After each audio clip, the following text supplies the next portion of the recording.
Fat motherfuckers, the McDaddy is back, man. Once again with a new video.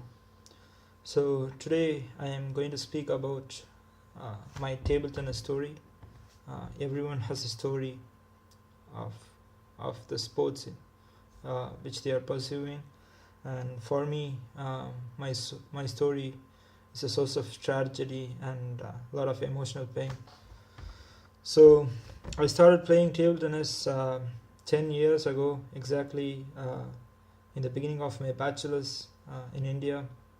And there was this table tennis court in my university hostel, and I was completely enamored by it, and with the racket and the ball brushing the uh, racket, the spin, and how it swirls in the net against the net, and the clinging sound of the ball hitting the table and so on. So um, it was an immediate first love at first sight, and so I thought I was playing a lot of table tennis and basketball at that time, because I didn't had any opportunity of playing these sports before that during my high school. Or I didn't have just, when I am I'm a I come from a village in India, and so I didn't have this kind of luxuries um, like the people who live in cities or in developed countries. So that was the case, and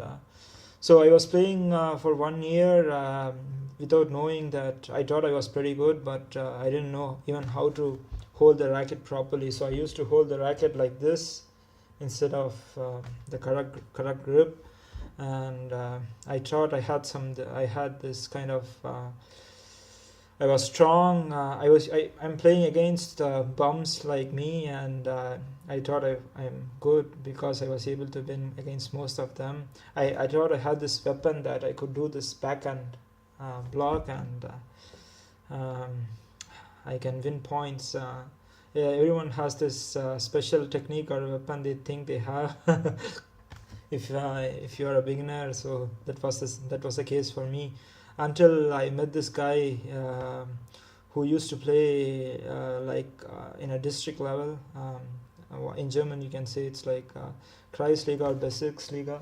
So he was pretty good, and for me it became a do or die situation. Now I have this guy who I thought I was invincible, and this guy is pretty good, and he has these kind of serves which I'm not able to understand. Every time he serves this special serve, it just pops away on the right side of the table, and I'm trying to do so many movements to get the ball into the table, and it doesn't work. And so for the next 1 year I tried to play against him many times, and I lost. I was able to get like 10 points at the maximum, and I couldn't even win a single set against him. And he used to make a lot of fun of me, and he used to bully me that I'm just fit for studying and nothing else, and I shouldn't do any sports. And yeah, it's just like saying that women are just useful to cook and to fuck. Or so it was demeaning for me, and at that time I didn't have any comeback, and I was just ashamed and embarrassed because I couldn't I couldn't defeat him. And that was that. And fast forward, I graduated, and I came to Germany for my masters. And for the first year, there was no place for me to play table tennis, and I didn't even think about that. And afterwards, I moved to a new dorm, and there was this table, and now we have YouTube. And at 2008 there was no YouTube, and there was no process or source for me to learn this techniques related to table tennis. And now I am completely obsessed. When I'm in the second year around 2013, I started looking at these videos of Marlin doing this ghost backspin serve, and I'm like, what the fuck is this, man? How is this even possible? And so I joined a club, and I asked these guys, and they tried to help me a little bit, and it was kind of okay. But then then at that point I knew that I am my own master, and I have to find, I cannot depend on these guys to for them to teach me anything. And I started watching tons of videos of Marlin, Molong, Wang Ho, and so on, and I started training on this table in my dorm. And I used to spend like hours and hours, and people in some of these stupid forums say that I have talent for serve. It was just bullshit, because I didn't know what was a serve before.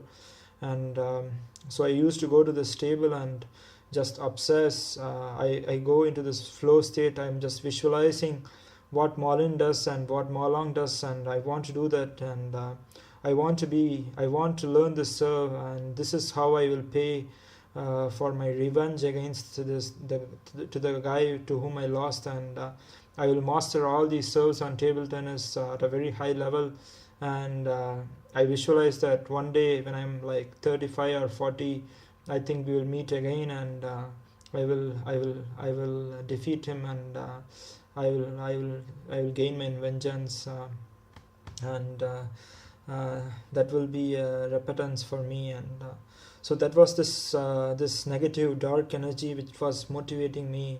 And I used to spend thousands of, probably 2000 hours of service. And yeah, that's how I learned all the serves in what you see in my channel.